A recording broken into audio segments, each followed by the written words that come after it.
Hello, hello, hello.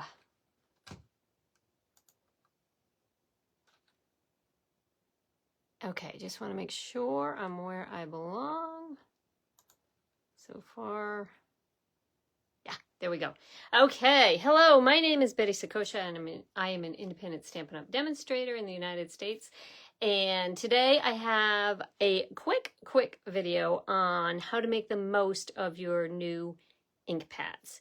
So this time of year, Stampin' Up! Introduces 5 new ink colors. It's a big time for even old stampers or previous stampers, experienced stampers, to be buying some new ink pads. And so I thought this is a good time of year to come on and kind of give you some tips on the new ink pads, because there are better ways to use them than just opening and using. So let me flip you down. I promise I'll make this super quick. And whoa. Whoa. There we go. There we go. Okay, so there's my table. There's my contact information should you need to reach me, bettyboop.stampinup.net. Okay, now, so this year, Stampin' Up! Has come out with 5 colors, yet there are really only 4 ink pads to be had if you're not a demonstrator, and that is because there's an issue with one of the colors, and I will get to that in another video, but not today. So these are the ink pads that I'm working with here: Secret Sea, Darling Duckling, Strawberry Slush, and Timid Tiger. So I'm going to show you with Timid Tiger how best to make use of your ink pad. So let me see if I can pull this back a little bit. There we go. Okay. All right. So when you open your ink pad, it's covered with plastic when you get it. Stampin' Up's ink pads are manufactured so that the ink is actually always going to be sitting on the top of the pad. So the way that you do this is that you open up your ink pad, and it's actually upside down, right? So you're not taking a cover off an ink pad, you're actually flipping the ink pad over. Okay, so now the ink is ready to go on the top. First tip I will give you is that these are very, very tight to begin with. I may have already worked with that one. No, I definitely already worked with that one. Here, I'll show you on this one, I'm pretty sure. But they are very, very tight to begin with, and so a good way to kind of just get started with these ink pads is to put a little bit of wax on the inside of these. There's some ridges on the inside here.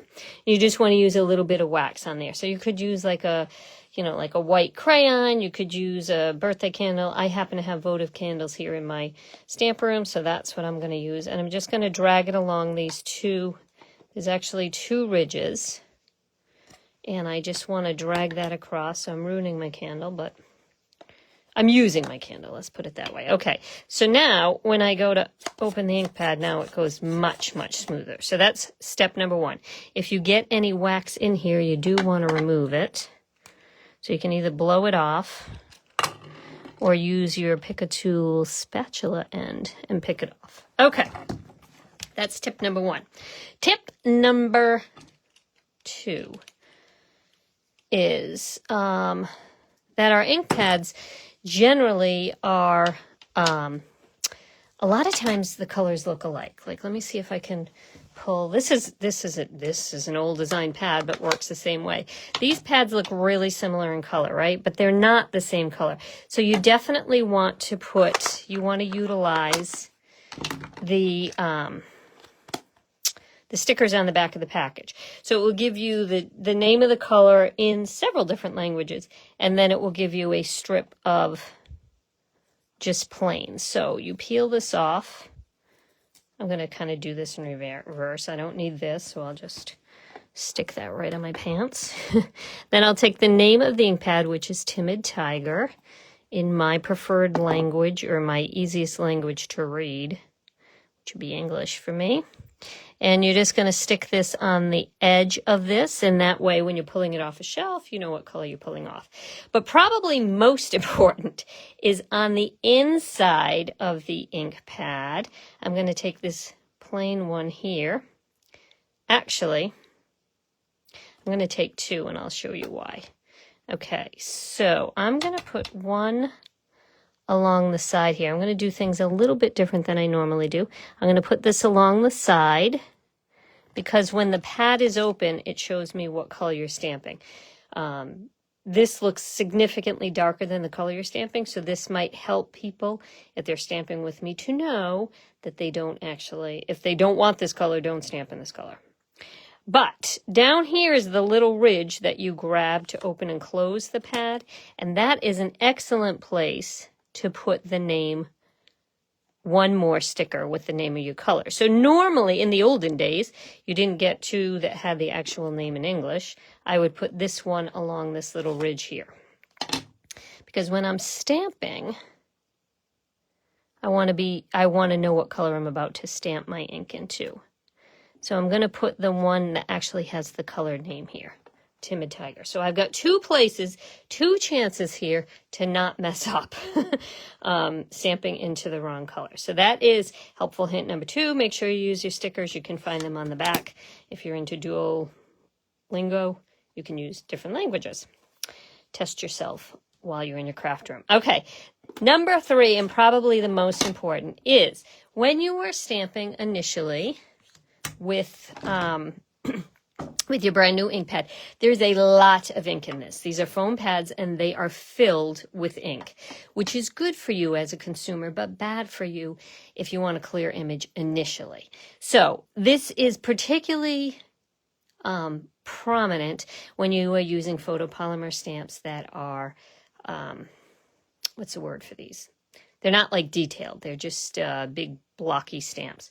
It's not the right word for that. Let me know if there's a better word for this. But as I stamp, let me see if I can show you how, I don't know if you can see, but it's kind of all pulled up in the stamp there.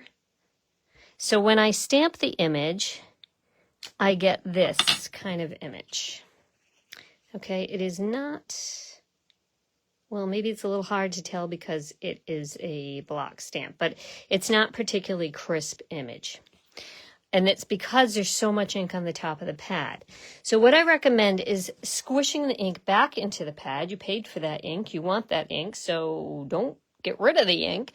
I have heard people say, like, use paper towel to remove some ink. You don't want to do that because you paid for that ink. So here is a helpful hint. I'm going to use a spoon that I got from a company called Orange Leaf. It was I don't even know if they still exist, but they were like a frozen yogurt company. But any kind of plastic any kind of plastic product will work. Like you could use an old gift card, credit card, things you get in the mail, those kinds of things. And you want to squish the ink back into the ink pad. So I think you can see that my ink pad is actually appearing like it's getting lighter.